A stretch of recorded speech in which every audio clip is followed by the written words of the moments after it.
Hey guys, welcome to my YouTube channel. Kenalan dulu yuk. Perkenalkan, nama saya Irma Yogiana, NPM A1G022040, kelas 1A, Prodi PGSD, mata kuliah Pengelolaan Pendidikan, dosen pengampu Dr.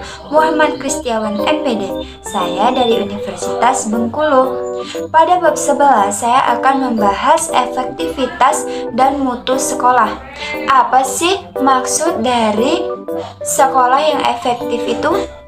Pengertian sekolah efektif. Sekolah efektif adalah sekolah yang mampu mencapai target-target yang telah ditetapkan sebelumnya, visi, misi, dan tujuannya, dengan memanfaatkan dan mengoptimalkan sumber daya yang ada di dalam sekolah tersebut, serta memiliki iklim sekolah yang mendukung kegiatan pembelajaran dan output yang dihasilkan oleh sekolah dapat bermanfaat bagi lingkungannya.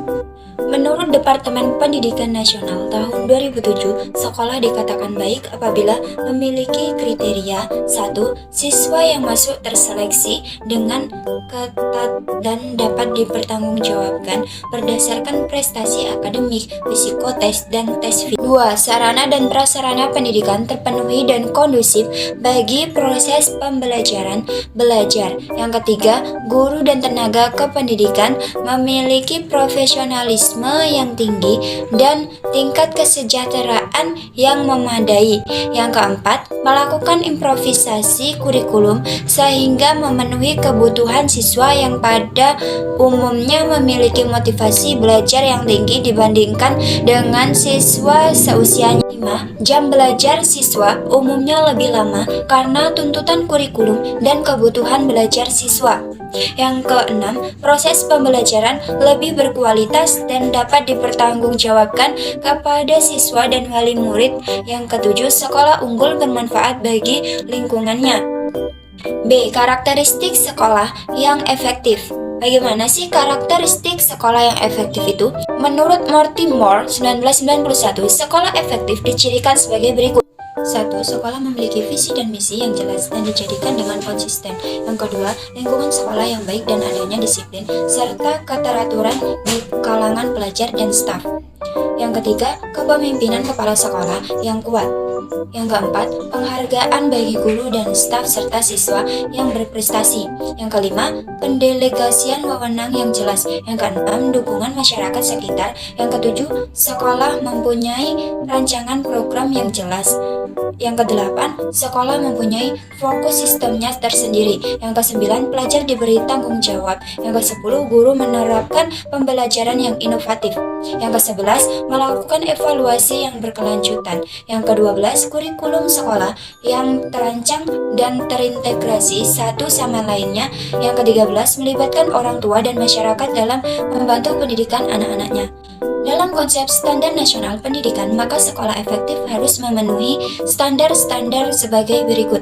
1. Standar isi, memiliki kerangka dasar dan struktur kurikulum, beban belajar, kurikulum tingkat satuan pendidikan, dan kalender pendidikan atau akademik. Kedua, proses pembelajaran. Proses pembelajaran pada satuan pendidikan diselenggarakan sebagai interaktif, inspiratif, menyenangkan, menantang, memotivasi peserta didik untuk berpartisipasi aktif serta memberikan ruang yang cukup bagi halarsa, kreativitas, dan kemandirian sesuai dengan bakat, minat, dan perkembangan fisik serta psikologis peserta didik. 3. Kompetensi lulusan memiliki kecerdasan, pengetahuan, kepribadian, akhlak mulia, serta keterampilan untuk hidup mandiri. Yang keempat, standar tenaga pendidik dan kependidikan. A. Pendidik 1. Memiliki kualifikasi akademik S1 atau D4. 2.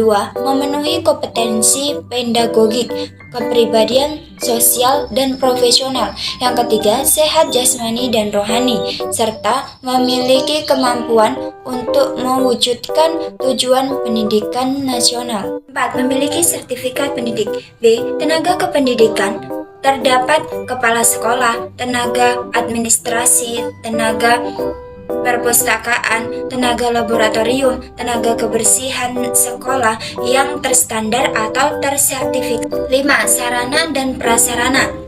Memiliki prasarana yang meliputi lahan, ruang kelas, ruang pimpinan, satuan kependidikan, ruang pendidik, ruang tata usaha, ruang perpustakaan, ruang laboratorium, serta tempat atau ruang lainnya yang diperlukan untuk menunjang proses pembelajaran yang teratur dan berkelanjutan. 6.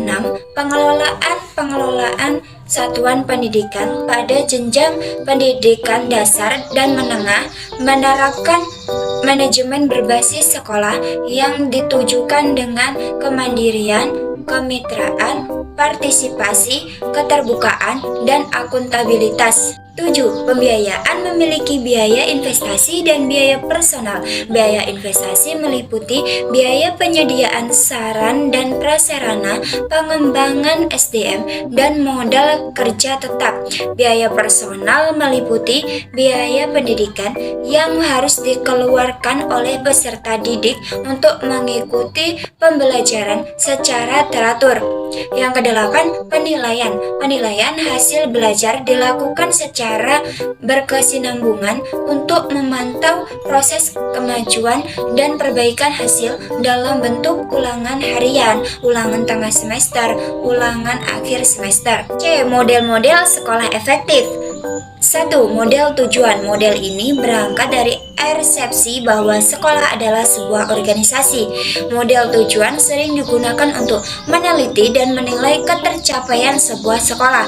Sebuah sekolah diklarifikasikan sebagai sekolah efektif apabila ketercapaian setiap kegiatannya mencapai atau melebihi daripada tujuan yang telah ditetapkan. Arifin 1998 menetapkan sekolah yang bermutu berdasarkan tujuan yang hendak dicapai terhadap peserta didik memiliki kriteria. 1. Menguasai keterampilan-keterampilan dasar atau mastery of basic skill. Yang kedua, berusaha meraih prestasi akademik maksimal mungkin pada semua mata pelajaran. Yang ketiga, menunjukkan keberhasilan melalui evaluasi yang sistematik atau systematic system.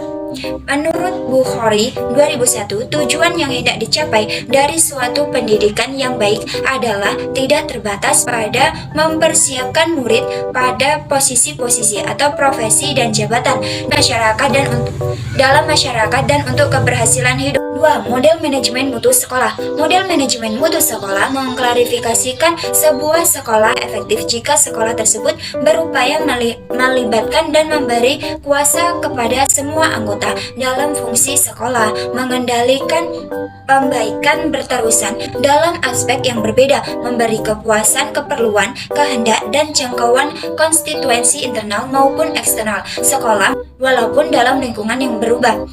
Dalam manajemen mutu total, dasar penilaian efektivitas sekolah meliputi kepemimpinan, manajemen sumber daya manusia, manajemen proses, penerangan dan analisis, perencanaan, keputusan, pencapaian pelajar, serta dampak kepada masyarakat atau Securance. 3. Model proses. Berdasarkan model proses, sebuah sekolah efektif sekiranya fungsi dalam sekolah tersebut dalam keadaan lurus, efisien, dan aman.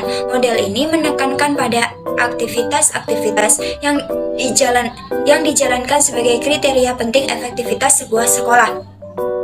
Menurut Owens, 1987, keefektifan sebuah sekolah dalam perspektif proses dalam sebuah organisasi dikelompokkan dalam 2 perspektif, yaitu 1. Karakteristik internal sekolah yang mencakup gaya kepemimpinan, proses komunikasi, sistem supervisi dan evaluasi sistem pembelajaran, kedisiplinan, dan proses pembuatan keputusan. Dan yang kedua, karakteristik eksternal sekolah, yaitu karakteristik situasi di mana sekolah berada dan saling memengaruhi dengan karakteristik masyarakat seperti kekayaan, tradisi sosial, kultural, struktur kekuatan politik, dan demografinya.